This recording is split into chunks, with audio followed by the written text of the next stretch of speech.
자, 여러분 왜 에스겔을 함께 나누냐면요. 여러분 이 시대가 꿈과 비전을 잃어버린 시대이기 때문입니다. 여러분 이 시대가 온통 세속주의로 가득 차 있습니다. 여러분 과거에는 그래도 적어도 꿈과 낭만이 있었지만 여러분 지금은 온통 꿈과 낭만 대신에 현실적이고 재정적이고 또한 지극히 그렇게 세속적인 것에만 붙들려 있습니다. 물론 현실에 최선을 다하는 건 좋지만 그러나 만약 현실이 비전을 잃어버리게 되면 여러분 현실에선 더 이상 꿈을 꿀 수가 없게 되고 여러분 꿈을 잃어버렸다면 그 현실은 집착으로 전락을 해버리게 되죠. 그리고 모든 윤리나 또 여러 가지 여유를 잃어버린 세상을 살게 됩니다. 네, 여러분 이 에스겔의 이 시대는 이제 꿈마저도 꿀 수 없는 그런 안타까움의 시대였죠. 오늘 이 에스겔서 이 히브리서 원문으로 히브리 문문으로 보게 되면 가장 첫 번째 뭐라고 시작되냐면 이렇게 시작됩니다. 30째의 넷째 달 초닷새에로 시작됩니다. 30째 해 넷째 달 초닷새. 자, 일반적으로 이 30째 해라는 것은 이 에스겔서의 저자 에스겔 본인의 나이를 뜻합니다. 나이. 그러니까 내 나이 30살 때입니다.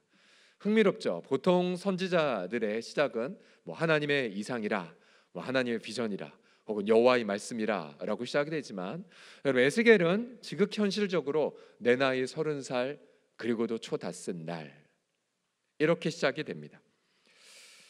보통 유대인들은 30살 때부터 뭘 시작하냐면요. 우리가 조금 이따 보겠지만 제사장 가문이거든요. 에스겔은 제사장인데 여러분 제사장은 몇 살부터 사역을 시작하는 줄 아십니까? 우리나라의 목사님들이 보통 안수 받을 때가 만 30이에요. 만 30에 군목들은 조금 일찍 안수를 받고요. 그래서 제가 감사히도 만 30살하고 생일날이 안수날 노예날이어서 저는 딱 정확히 만 30에 안수 받았어요. 근데 제 친구는 한 달이 모자라서 그 다음 해에 안수를 받은 경우도 있습니다. 지금까지 놀려먹는 제목이기도 한데 근데 보통 이 제사장들은 30살 때부터 제사장이 되지만 여러분 에스겔은 제사장이어도 제사장의 사역을 제사장의 꿈을 펼칠 수가 없었어요. 그에게는 예배당도 없었고 대신에 우상에 숭배하는 우상 숭배당만 가득했고요. 제물을 드릴 제물도 없었고 대신에 노역 또 운하를 파는 노역만 남아 있었을 뿐입니다. 왜냐하면 그의 배경이 바로 그 다음 언급되죠. 1장 1절 하반절을 보시게 되면 그가 한참 꿈을 펼칠 나이에 어디에 있었냐면 그발 강가, 그발 강가. 이 한글 성경엔 강가라고 하지만 원문에 보면 운하입니다. 운하. 저기 지도에 보시면 티그리스강, 유프라테스강, 이라크 땅에 여러 가지 관계수로 가운데의 하나인 그발강, 그발 채널이 바로입니다. 근데 왜 제사장이 지금 예루살렘에 없고 엉뚱한 곳에 있느냐? 그 다음에 나오죠. 그발강가 사로잡힌 자 중에 있을 때라고 시작합니다. 사로잡힌 자. 따라해 주시겠습니까? 사로잡힌 자. 시작. 사로잡힌 자. 포로죠. 포로. 여러분 그는 지금 이 예배드릴 재물도 없고 또한 갚아야 될 노역만 있는 이 포로 생활을 무려 5년째 하고 있습니다. 1장 2절 보십시오. 여호야긴 왕이 사로잡힌 지 5년 그달 초 닷새라. 벌써 1절, 2절 이 짧은 구절에 사로잡혔다라는 단어가 두 번이나 반복되고 있습니다. 본인 나이 30살 때 이미 그는 포로 생활한 지 5년째나 되었죠. 25살의 나이에 끌려왔다면 한참 청년의 시절, 한참 캠퍼스든 혹은 군에 있든 한참 미래를 꿈꿀 그 나이, 그 휘황찬 아름다운 비전 가득할 나이에 포로로 끌려와 더 이상 꿈을 꿀 수 없는 현실에 마주한 에스겔을 보십시오. 이런 잠시 역사적 배경을 보게 되면 여호야긴 왕은 그가 18세기에 제위에 올랐지만 하나님께 범죄함으로 불과 석 달 만에 느부갓네살 왕에 의하여 포로로 끌려가 버린 왕입니다. 이때가 기원전 597년 경이 되죠. 이때에 열왕기하 24장 15, 16절을 보시면 바벨론 왕 느부갓네살 왕이 여호야긴을 바벨론으로 사로잡아 가고 왕의 어머니, 왕의 아내들, 내시들, 나라에 권세 있는 자도 예루살렘에서 바벨론으로 사로잡아 가고, 또 용사 7,000명, 장인과 대장장이 1,000명 곧 용감하여 싸움을 할 만한 모든 자들을 바벨론 왕이 바벨론으로 사로잡아 가버렸다. 바로 저 때에 에스겔 청년 25살의 청년 에스겔도 끌려가 버린 것이었습니다. 여러분, 만약 이렇게 꿈을 꿀 수 없는 현실이다, 철저하게 포로가 돼버렸다, 재정적이든 혹은 건강이든 혹은 관계이든 여러 가지로 포로가 되었다면 여러분 어떠한 꿈을 꿀 수 있을까요? 대부분은 꿈을 꿀 수가 없어요. 그리고 그때 성도의 양심은 타락을 해버립니다. 여러분, 마치 우리 일제 강점기 때에 우리 많은 민족 투사들, 지식인들이 마지막에 되면 변절하지 않습니까? 몇 가지 영화가 있지만 가령 영화 암살에 보면 마지막 해방되고 나서 이 염석진이라는 변절자, 동료들을 밀고 해버렸고 결정적 순간에 동료들을 팔아버렸던 이 악한 변절자. 그러나 그가 나중에 안효군이 찾아와서 신문을 하죠. 왜 동지를 팔았습니까? 그때 이 염석진의 말 보십시오. 몰랐으니까, 해방될지 몰랐으니까, 알면 그랬겠냐? 라고 자신을 항변합니다.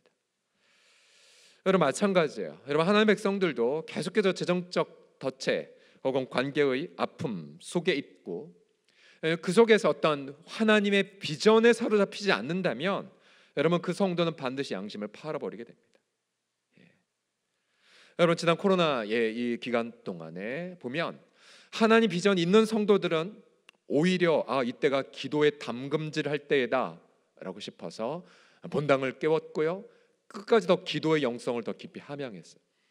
그러나 반대로 하나님 비전에 사로잡히지 않았다, 계속해서 힘든 것만 묵상한 분들은 오히려 코로나 기간 동안 더 낙담을 해버린 분들도 많습니다. 여러분, 재정의 덫에 빠져 있을 때라도 하나님 비전에 사로잡힌 자들은 그래도 그 속에서 11조하고 그리고 그 속에서도 나눔의 삶을 실천합니다. 그러나 결국 우리는 이 재정의 덫에서 헤어날 수 없다라고 한다면 둘 중에 하나죠. 도적질을 하던가 아니면 남의 것을 빼앗거나 아니면 하나님 모른다고 부정하는 죄에 빠질런지 모릅니다. 관계에도 또 마찬가지죠. 계속해서 부부관계가 평행선을 긋거나 아픔을 겪을 때에 만약 그곳에 하나님의 비전이 없다면은 결국 믿지 않는 사람들처럼 악행을 저지르는지도 모르죠. 자, 1절과 2절 이 암울한 에스겔의 이 시대. 근데 그때에 이 암울할 때에 하나님이 행하시는 행동이 있습니다. 1절 하반절 다 같이 읽겠습니다. 1절 하반절입니다. 시작. 하늘이 열리며 하나님의 모습이 내게 보이니. 아멘, 아멘. 자, 에스겔 그는 30살 나이에 아무것도 꿈꿀 수 없었음에도 불구하고 무엇을 경험했냐면 하늘이 열리는 것을 경험했어요. 수동태죠. 에스겔이 한 건 아무것도 없습니다. 아마 그도 좌절했을지 모르죠. 이번 생에는 망했나라고 이렇게 말했을지 모릅니다. 그러나 그가 경험한 두 가지의 수동형, 하늘이 열리는 경험, 그러면서 하나님의 모습이 보이는 체험을 했습니다. 여기에서 하나님의 모습이라고 번역된 이 단어는 바로 하나님의 비전들입니다. 하나님의 비전들, 복수예요. 원문에는 복수입니다. 단 한 가지의 하나님의 모습이 아니라 여러 가지 하나님의 비전들을 이제 받기 시작합니다. 그래서 에스겔서 전체는요, 에스겔서 1장부터 48장까지 바로 하나님의 여러 비전들의 모음입니다. 하나님의 비전들의 모음. 여러분, 다시 이 하나님의 비전들, 여러분 비전이 무엇입니까? 보통 시각, 시력을 뜻하는 단어인데 우리 한글 개역판에는 하나님 자신의 모습이라고 해석을 해줬어요. 하나님 자신의 모습. 예, 맞아요. 하나님의 비전은 하나님 자신의 모습을 뜻합니다. 근데 정확히 보면은 이거죠. 하나님의 관점에서 보는 그림을 뜻하죠. 하나님의 관점에서 보는 그림. 예를 들어 지금 인류 최강의 망원경이라고 하는 제임스 웹 우주망원경, 천체 우주망원경을 보십시오. 계속해서 그 우주망원경이 목성을 본 것, 또 은하계를 본 것, 엄청난 그런 시각으로 우리를 놀라게 하지 않습니까? 그러나 여러분, 그 최강의 망원경이라 할지라도 여러분 시간을 거스를 수 없고요. 또 그 최강의 망원경이라 할지라도 죄악 넘어 하나님의 행하심을 여러분 바라볼 수가 없어요. 여러분, 그 아무리 최강의 시각이라 할지라도 포로 생활이 하고 있는 백성들을 향한 소망을 바라볼 수가 없어요. 그러나 여러분, 하나님의 이 비전, 하나님의 이 망원경은 인류 역사 전체를 가볍게 보시고요, 또 죄와 죽음 너머도 바라보고 계시고 영원한 천국과 지옥 형벌도 이 시간 바라보고 계십니다. 하나님의 비전, 하나님의 비전. 그래서 이렇게 에스겔서 전체를 보게 되면 에스겔 자신은 그 어떤 선지자보다 암울했지만, 그러나 어떠한 선지자보다도 더 놀라운 하나님의 비전들을 바라보고 기록했고 선포했고 우리에게 전달해주고 있습니다. 자, 저는 여러분들에게 선포합니다. 본인이 지금도 포로 살이하고 있다라 할지라도 여러분, 이 시간 우리 하나님께서는 하늘의 문을 활짝 열어주시고 오히려 더 위대한 하나님의 비전들로 저와 여러분들을 사로잡히게 하여 주실 줄을 믿습니다. 지금 우리가 어떠한 포로에 사로잡혔다 할지라도 하나님의 비전들에 사로잡히는 여러분들 다 되시기를 간절히 축복합니다. 한번 이렇게 외치겠습니다.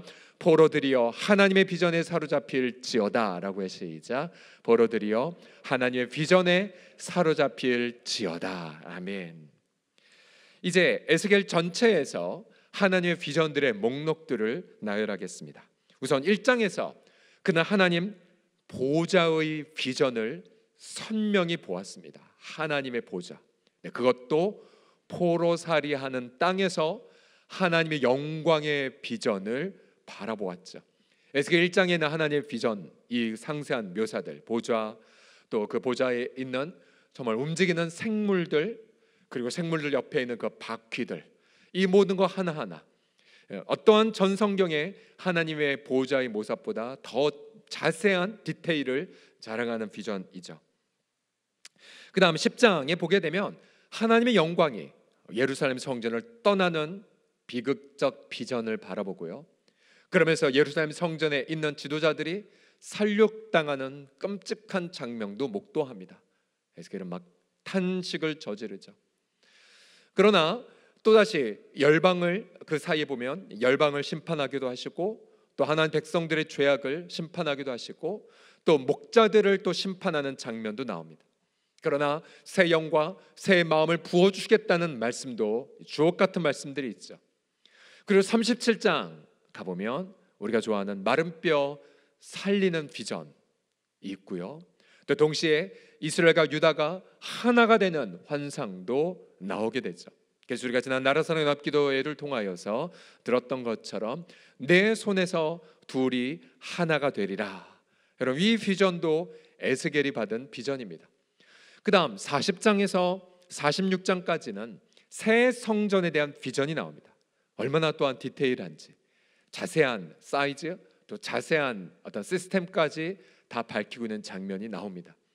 그 다음 43장에 가보면 그것은 10장에 대한 대조인데요, 10장에서는 하나님의 영광이 떠나버렸는데, 근데 드디어 43장엔 다시 하나님의 영광이 돌아오는 비전까지 에스겔이 보아요. 이미 예루살렘 성전은 폐허가 되어버렸음에도 불구하고 여러분, 에스겔은 하나님의 영광이 다시 성전에 임하는 장면을 감격스럽게 바라봅니다. 그리고 47장에서는 그 회복된 성전을 통해 생명의 물이, 생명의 강물이 여러분 유대인 땅을 다 회복하는 장면을 바라보게 됩니다. 자, 저 47장의 생명의 저 강이 나중에 요한계시록에 가보면 열방으로 흘러 열방을 회복하는 장면으로까지도 확대가 되죠. 그리고 마지막 48장에 가보게 되면 마침내 포로들이 약속의 땅에 이미 살고 있는 장면을 보게 돼요. 북쪽 저 단에서부터 저 남쪽까지 12지파가 또 회복된 땅에 왕이 있고 또 제사장들이 있는 장면까지 바라보는 것으로 대단원의 막을 마무리합니다. 그래서 여러분이 에스겔서의 이 전체의 비전들을 함께 마음속에 품게 되면은 여러분들이 정말로 회복된 땅, 회복된 비전 우리가 바라볼 수가 있죠. 그러면서 에스겔서의 전체의 결론과 같은 본문이 48장 35절에 이렇게 등장됩니다. 같이 읽어보겠습니다. 시작. 그날 후로는 그 성읍의 이름을 여호와 쌈마라 하리라. 여러분, 여호와 쌈마란 바로 여호와께서 거기 거하시도다 라는 구절입니다. 여호와께서 예루살렘에, 또 여호와께서 예루살렘 성전에, 또 여호와께서 하나님의 약속의 땅에 거하시는 그 장면. 에스겔은 이 벅찬 비전을 받고 그리고 포로들에게 힘차게 이 비전을 선포하죠. 여러분, 결국 이 망해버린 공동체, 오히려 하나님은 이 공동체를 회복시킨 장면에 붙들게 하셨던 것처럼 여러분, 우리도 마찬가지예요. 우리 이러한 하나님의 비전과 하나님의 꿈에 사로잡혀져서 여러분 이 땅 가운데 날마다 살아가시게 될 때에 성도의 양심은 살아나고 여러분 성도의 삶은 더 역동적이 될 것이며 우리 날마다 이 땅의 삶에서 풍성한 열매를 맺는 하루하루를 보내게 되게 하실 줄을 선포합니다. 다시 한번 외치겠습니다. 하나님의 비전에 사로잡힐지어다. 시작. 하나님의 비전에 사로잡힐지어다. 그래서 다시 한번 에스겔서 1장 1절 다 같이 읽어보겠습니다. 시작. 30째 해 넷째 달 초 닷새에 내가 그발강가 사로잡힌 자 중에 있을 때에 하늘이 열며 하나님의 모습이 내게 보이니. 아멘. 그렇다면 우리는 이제 우리에게 적용하기 위하여 지금부터 약 한 500년 전에 있었던 이 비전의 사건, 이제 내게 어떻게 연결이 되겠습니까? 성경을 보게 되면 하늘이 열리고 하나님 비전이 임하는 몇몇 장면들이 있는데요. 그 대표적 케이스, 또 우리가 바로 링크되는 키워드가 바로 마태복음에 보면 이렇게 등장됩니다. 바로 예수께서 세례를 받으실 때의 사건인데요. 3장 16절 같이 읽겠습니다. 시작. 예수께서 세례를 받으시고 곧 물에서 올라오실새 하늘이 열리고 하나님의 성령이 비둘기같이 내려 자기 위에 임하심을 보시더니 하늘로부터 소리가 있어 말씀하시되 이는 내 사랑하는 아들이요 내 기뻐하는 자라 하시니라. 아멘. 자, 여러분, 예수님이 죄인과 함께 연대하셨을 때, 예수님이 죄인과 연합된 순간 이를 위해 세례를 받으셨죠. 본래 이 예수님이 받는 세례, 요한이 준 세례, 그것은 바로 죄인들의 회개를 위한 증표의 세례인데 예수님은 죄인이 아님에도 세례를 받으러 나오셨죠. 세례요한이 만류했습니다. 내가 받아야 할 텐데 왜 당신이? 그러나 예수님은 이제 허락해라. 이렇게 해야 의가 이루어져. 하나님의 의가, 여기서 말하는 하나님의 의가 무엇입니까? 의인이 죄인을 대신하는 것, 이것이 바로 하나님의 의죠. 예수님이 그렇게 죄인들이 받는 세례를 받으심을 통해 죄인들과 연합되셨고요. 그 연합된 그 순간 하늘이 짠 열리고 하나님의 성령이 예수 그리스도에게 임하기 시작했습니다. 여러분, 이게 무슨 뜻입니까? 이제부터 예수님은 걸어다니는 하나님의 비전이 되었다는 뜻이에요. 그 예수께서 여러분 30년간 그렇게 33년 이 땅에 살아가셨고 그 걸어다니는 하나님의 비전이 채찍에 맞고 그리고 모진 조롱을 받으셨고 여러분 그 걸어다니는 하나님의 비전이 마침내 못 박히셨죠. 무엇을 말한 겁니까? 너희 죄인들아, 내가 이렇게 너희 죄 문제를 못 박아노라. 그리고 슬퍼할 겨를도 잠시 그 하나님의 비전이 무덤을 박차고 일어나셨고 그 하나님의 비전이 하늘로 승천하여 오늘 이 시간 그를 믿는 모든 이들에게 동일하게 자신이 누렸던 것, 하늘을 여시고 하나님의 비전을 보게 하시는 성령을 이 시간 오늘 우리에게도 부어주고 계십니다. 할렐루야. 그래서 우리는 담대하게 어제 주일을 함께 나누었죠. 우리 하나님이 너무나도 기뻐하시는 고백 무엇이라고요? 예수님의 십자가 앞에 나아가 당당히 고백하는 것. 주님, 예수님의 십자가는 실패가 아니라 하나님의 승리이니이다. 하나님의 지혜이니이다. 하나님의 능력입니다. 라는 그 믿음, 바로 거듭난 자의 표식이라고 말씀드렸죠. 이제 동일하게 이렇게 여러분 외치십시오. 바로 예수님의 그 세례 받으심, 또 예수님의 그 십자가 못 박히심, 바로 그것이 나의 비전이고 그것이 바로 나의 꿈이었노라고요.